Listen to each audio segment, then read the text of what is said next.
안녕하세요. 시내가 책방입니다. 저는 책방지기 한걸음씩입니다.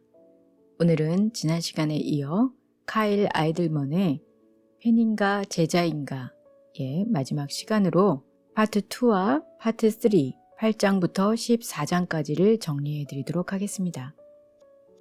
파트 2, 가장 고통스러운 부르심, 자기를 부인하라. 8장, 열린 초대, 부르심은 자격을 따지지 않는다. 예수님은 어떤 관계를 원하시나요? 팬에서 제자로 변모하는 여행의 출발점은 자기 안에 팬을 발견하는 순간입니다. 예수님은 아무든지라는 말씀으로 초대의 메시지를 시작하십니다. 아무든지, 이 단어가 중요한 것은 예수님이 초대 대상을 알려주기 때문입니다. 예수님은 아무든지 따라오라고 말씀하십니다. 예수님의 초대는 똑바로만 살아온 사람들만을 향한 초대가 아닙니다. 얼룩을 숨기고 살아가는 우리 모두를 향한 초대입니다. 그래서 자격이 없는 마태도 다른 여러 죄인들도 예수님은 부르셨습니다. 예수님은 자격을 따지지 않습니다. 하지만 예수님은 대가를 계산하고 따라오라고 하십니다. 예수님을 따르기로 마음먹은 뒤에도 계속해서 그분의 은혜가 필요합니다. 내 의지와 달리 팬으로 사는 날이 얼마나 많은지 모릅니다. 하지만 나는 예수님이 마태에게 하셨던 은혜의 초대를 매일같이 받아들입니다. 나를 따르라. 예수님의 초대는 아무든지로 시작됩니다. 입에 발린 소리가 아니라 정말로 아무든지. 아무든지는 바로 나를 말합니다. 그리고 당신을 말합니다. 9장, 열정적 추구. 불같은 사랑으로 예수를 따르라. 저자는 예전에 자기 아내인 여자친구를 만났을 때 아내의 마음을 얻기 위해서라면 못할 것이 없었습니다. 하지만 예수님을 죽도록 쫓아다녔던 기억은 별로 없습니다. 제자라면 예수님을 열심히 쫓았던 기억을 한아름은 품고 있어야 합니다. 그러나 팬은 희생 없이 즐기기만을 원합니다. 전부를 걸었다가는 낭패를 당할 수 있으니 적당히 하다가 여차하며 몸을 빼자는 게 팬들의 생각입니다. 팬은 상처를 받을 위험 없이 즐기기만 하길 원합니다. 팬은 희생 없이 챙길 것만 챙겨 먹으려고 합니다. 팬은 따라가지 않고 주춤거립니다. 그렇다고 예수님과의 관계를 원하지 않는 건 아닙니다. 단지 모험까지 할 생각이 없을 뿐입니다. 팬이 예수님을 따르지 못하는 이유 중 하나는 스스로 선택을 내릴 기회가 없었기 때문입니다. 어릴 적부터 부모의 강요로 억지로 교회에 나갔기 때문일 때 그렇습니다.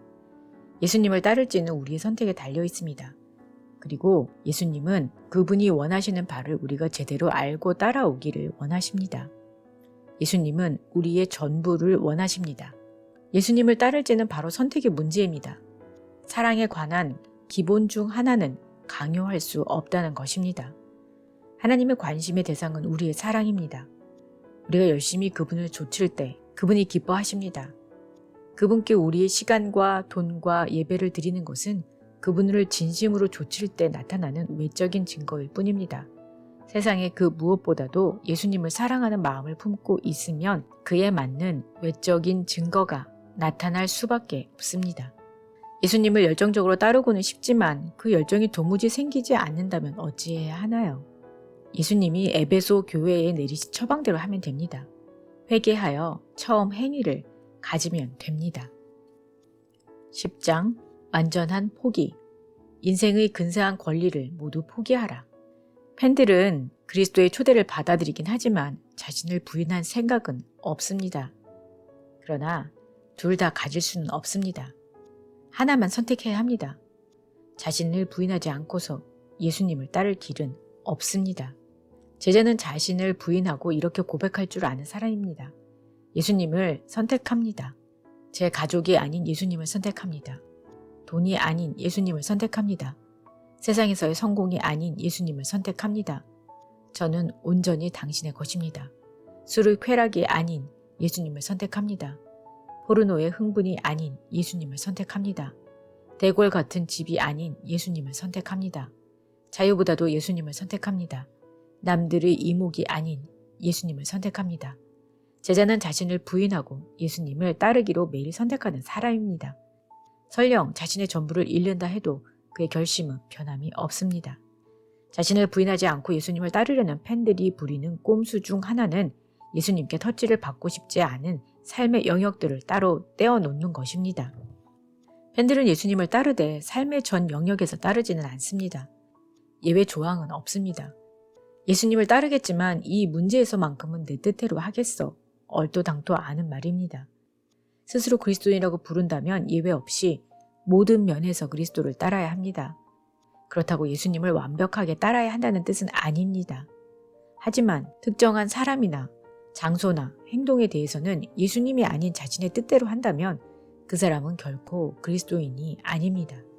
세상 즐거움도 취하고 예수님도 따르는 일석이조를 누렸지만 개인적인 희생 없이 딱 영생을 얻을 만큼만 예수님과 가깝게 지내기를 원합니다. 고객 숫자로 성공의 크기를 잰 탓에 회사로 변질된 교회가 얼마나 많은가요? 고객을 확보하기 위해 고객을 편안하고 행복하고 우쭐하게 해주기 위해서 제품, 예수님을 따르는 것을 최대한 매력적인 모습으로 선전하길 원했습니다. 그래서 교회 쇼핑을 나온 사람들에게 되도록 제품의 좋은 면만을 내세우는 것들이 있었습니다. 하지만 예수님의 초대는 전부를 포기하라입니다.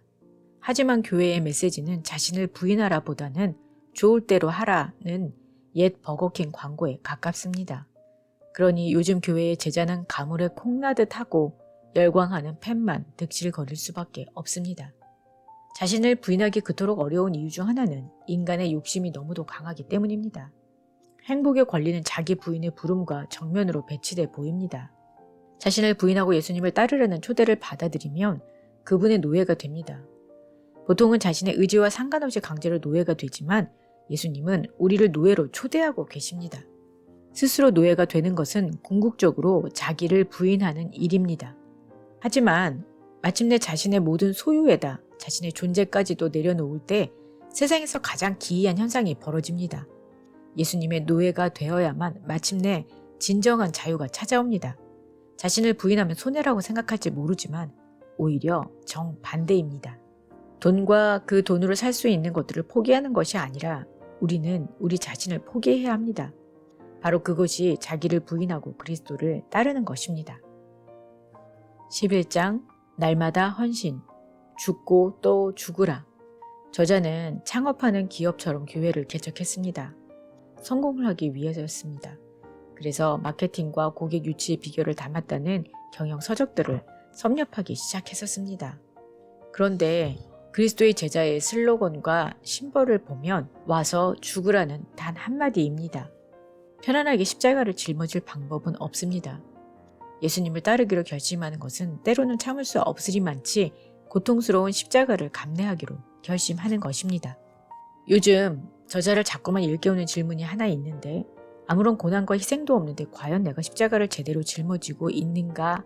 예수님을 따르다가 뭔가를 잃은 적이 있는가? 예수님으로 인해 관계가 깨진 적이 있는가? 예수님을 따르기 위해 승진을 포기한 적이 있는가? 예수님 때문에 휴가를 반납한 적이 있는가? 믿음으로 인해 조롱을 받은 적이 있는가? 꼭 목숨이 위태로운 상황만을 말하는 게 아닙니다. 복음을 위해 한 끼를 굶었던 적이 있는가? 아무것도 잃은 게 없다면 과연 진정으로 십자가를 짊어지고 있다고 말할 수 있을까요? 잠시 고민하고 답해 보시길 바랍니다. 예수님 때문에 뭔가를 희생한 적이 있는가? 희생이 없다면 최소한 약간의 불편함이라도 겪지 않았다면 십자가를 짊어지고 있지 않을 가능성이 많습니다. 요즘은 교회에서 여전히 성경의 기초로 메시지를 전하긴 하지만 불편한 내용은 쏙 빼버립니다. 그래서 아무리 두리번거려도 십자가가 보이질 않습니다. 예수님은 제 십자가를 지고라고 말씀하십니다. 그런데 바로 앞에 날마다를 빼먹고 읽는 사람이 너무도 많습니다. 하지만 이 단어 하나를 넣어야 비로소 예수님의 초대가 완성됩니다. 날마다 제 십자가를 지고 자신을 죽이는 것은 한 차례의 결심이 아닙니다. 매일같이 죽고 또 죽어야 합니다. 이것이 자기 부인에서 가장 어려운 부분입니다. 구체적으로 어떻게 하는 것이 매일 죽는 것일까요? 점심시간에 사무실 건너편에 있는 노숙자 쉼터를 찾아가 식사 봉사를 하는 건 어떨까요? 이웃과 만나 대화할 기회가 생기면 이번에는 쓸데없는 잡담만 하지 말고 예수님 이야기를 살짝 꺼내보는 건 어떨까요?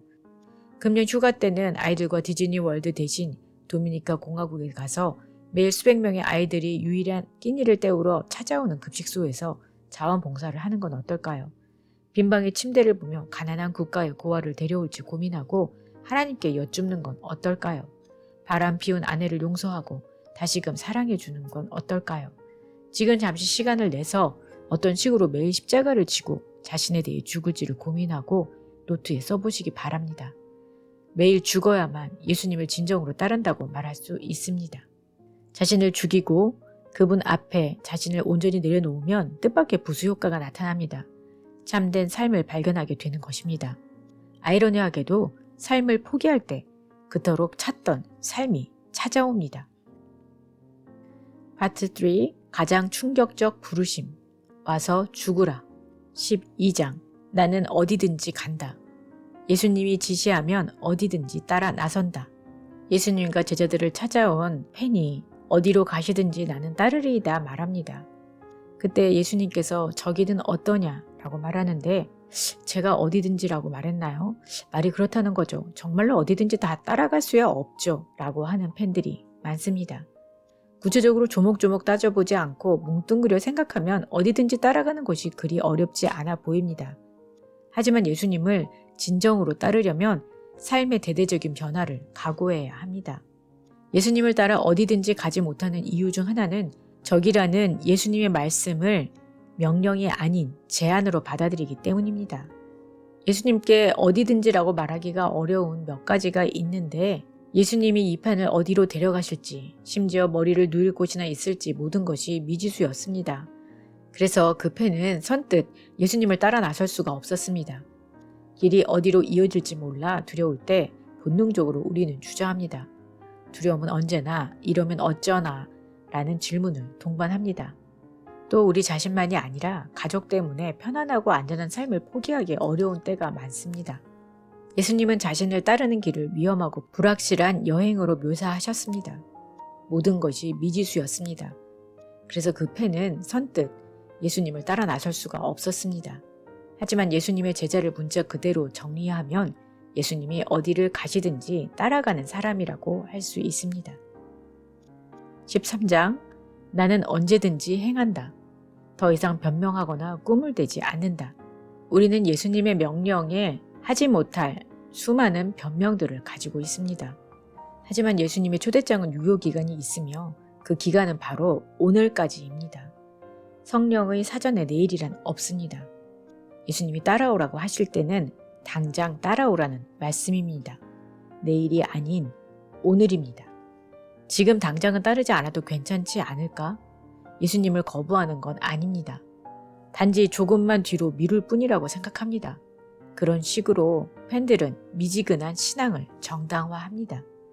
팬들은 내일만을 이야기합니다. 그리고 그 내일은 비극이 닥치고 꿈이 깨진 뒤에야 비로소 오늘이 됩니다. 팬들은 수년간 미루기만 하다가 궁지에 몰려서야 다급한 심정으로 예수님께 달려갑니다. 그제야 수천 조각으로 깨진 인생이 남아 예수님께 의탁합니다.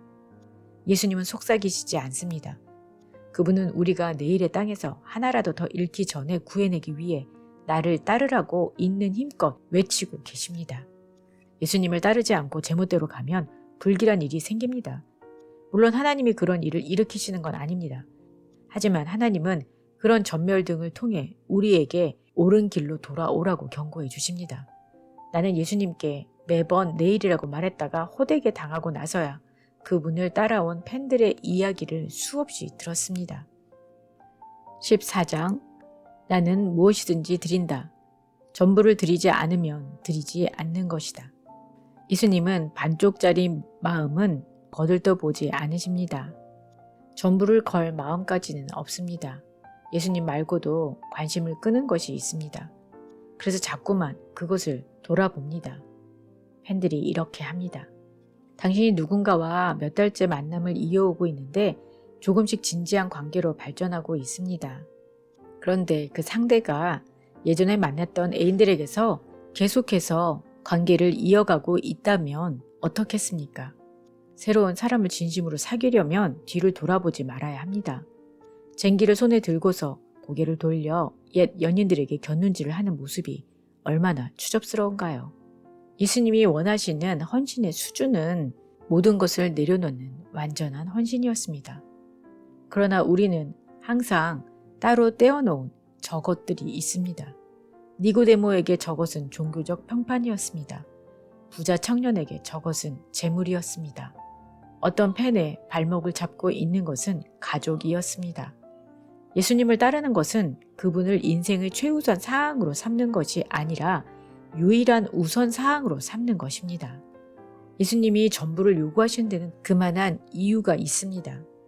우리가 가장 포기하지 못하는 그 한 가지가 그분의 자리를 대신할 가능성이 크기 때문입니다. 다시 말해 한 가지만 빼고 나머지를 전부 그분께 드린다 해도 그 한 가지가 우상이 될 수가 있습니다. 그 한 가지를 포기할 때 마침내 오랫동안 손에 잡힐 듯 잡히지 않던 만족이 찾아옵니다. 팬들은 예수님께 전부를 바치면 손해를 볼까 봐 두려워합니다. 그래도 예수님은 전부를 내놓으라고 말씀하십니다. 예수님이 주시는 것을 얻기 위해 우리의 전부를 내놓는 것이야말로 최선의 거래입니다. 에콰도르의 아우카 인디언들에게 복음을 전하다가 순교한 선교사 짐 엘리엇은 이런 말을 했습니다. 잃을 수 없는 것을 얻기 위해 지킬 수 없는 것을 내주는 사람은 바보가 아니다. 하지만 우리가 좋아하는 그런 것들 자체는 죄가 아닙니다. 그렇지만 그런 것들을 하나님의 자리에 놓는 것은 엄연한 죄입니다. 세상 것을 너무 소중히 여기면 그것이 그리스도를 전심으로 따르지 못하도록 하는 방해물이 됩니다. 성 아우구스티누스는 이런 현상을 잘못된 사랑이라고 명명했습니다. 우리 주변 것들을 사랑해야 하지만 도에서 지나치면 문제입니다. 팬이 아닌 제자가 되면 당신 인생의 장면들이 어떻게 달라질까요? 예수님을 따르지 않는 사람들이 가장 흔히 내놓는 변명은 먼저 뒤죽박죽이 된 삶을 정돈하고 싶다는 것입니다. 하지만 예수님은 있는 모습 그대로 따라오라고 부르십니다. 우리가 오늘 당장 예수님을 따라 나서려면 그분이 우리를 현재의 실타래에서 이끌어내십니다. 예수님은 우리에게 현재 위치에서 당장 따라오라고 말씀하십니다. 출발지로 돌아갈 필요가 없습니다. 혼자 힘으로 목적지 가까이로 갈 필요도 없습니다. 예수님이 우리에게 은혜와 사랑의 손을 뻗어 따라오라고 부르십니다.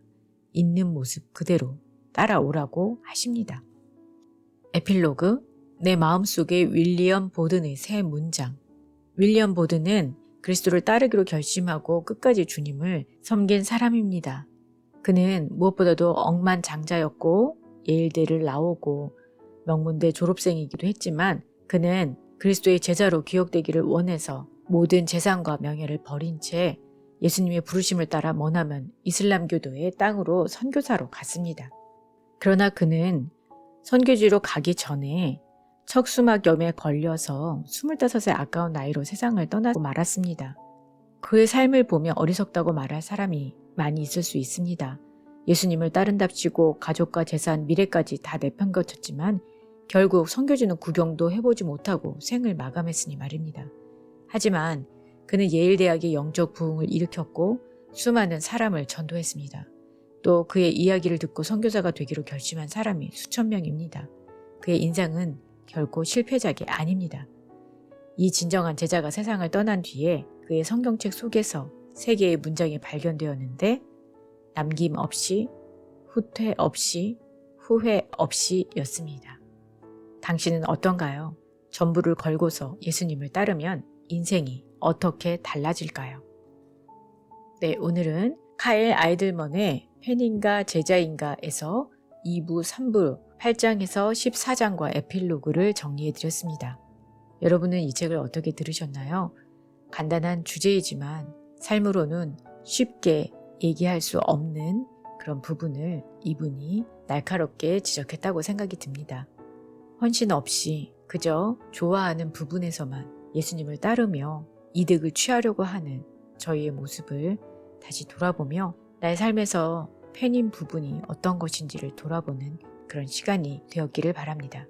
다음 시간에 새로운 책으로 돌아올게요. 그럼 안녕히 계세요.